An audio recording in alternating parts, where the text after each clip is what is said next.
Hello there, this is Ade Emsley, this is Denmark Street, and I'm answering some AMP questions.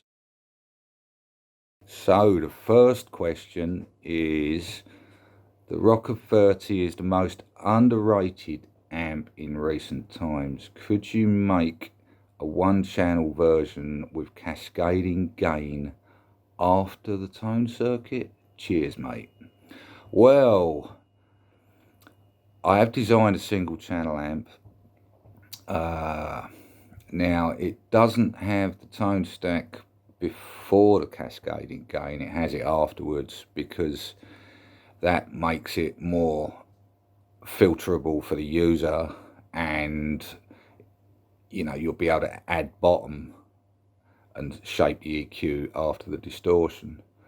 The closest amp to what you're asking for would probably be the OR50. If you could find an OR50, that'll do a similar thing. Next question. There is no Thunderbird 200 love in here. Only the best amp ever made by Orange. Bass and guitar slays. Okay, well, he's asking for a TV 200 Mark II. Problem with that, 6550s are not really being made well by many companies, so it is difficult to find good 6550s.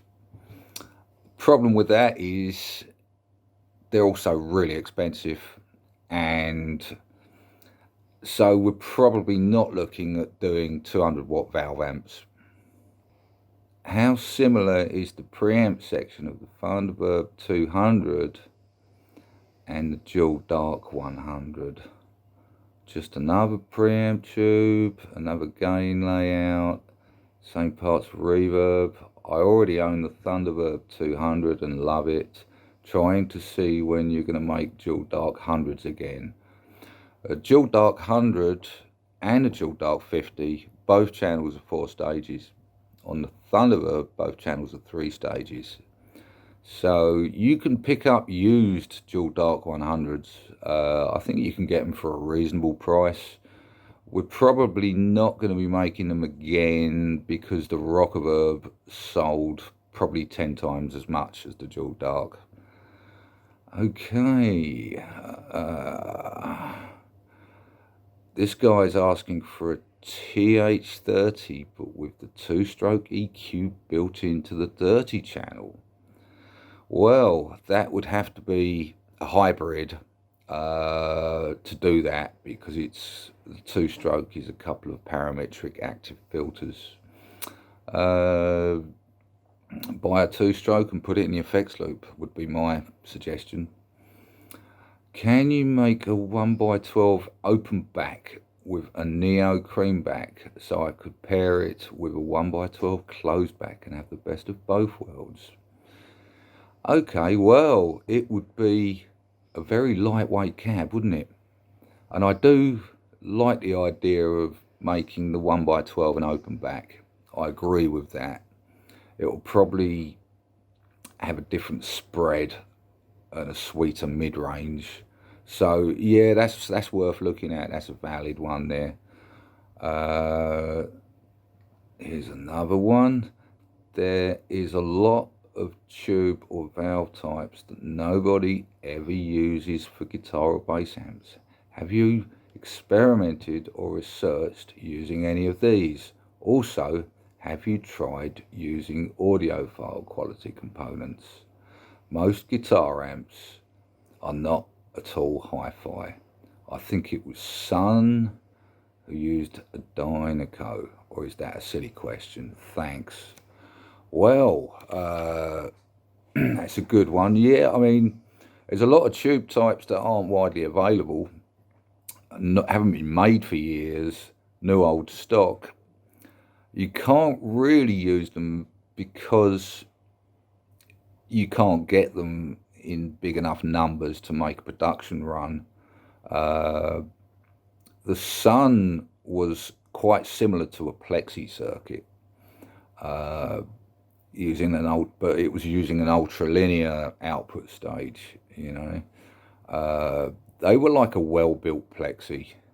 John Entwistle used to use those for the top end of his bass.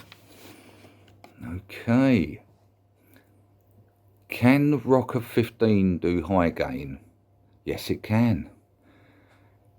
No problem at all. You've got 3 stages of gain there, and that's more than enough for most people. Or you can hit it with a clon up front, and that will tighten it up and give it even more saturation. So yes, the answer is definitely yes.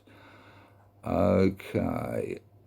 Just yesterday, I've modded my Tiny Terror lunchbox and added a passive EQ. Removed the C13 capacitor behind the gain circuit and added a 0.047 mic cap that goes out to the passive send and receives a passive return channel. For whatever reason, any gain setting past 12 o'clock sounds super harsh, almost Rangemaster like. Real bummer. Any idea what it is? Okay, you're obviously crashing one of the stages. The Tiny Terror changes the impedance with the second gang of the gain pot. So it always hammers the output tubes evenly all the way up through the gain range, you know. That's kind of what makes a Tiny Terror do what a Tiny Terror does. So you've obviously messed up the gain staging somewhere. It's over compressing a tube, and you're squashing the top of the waveform on one of the preamp tubes, and that's not going to be good to run it like that.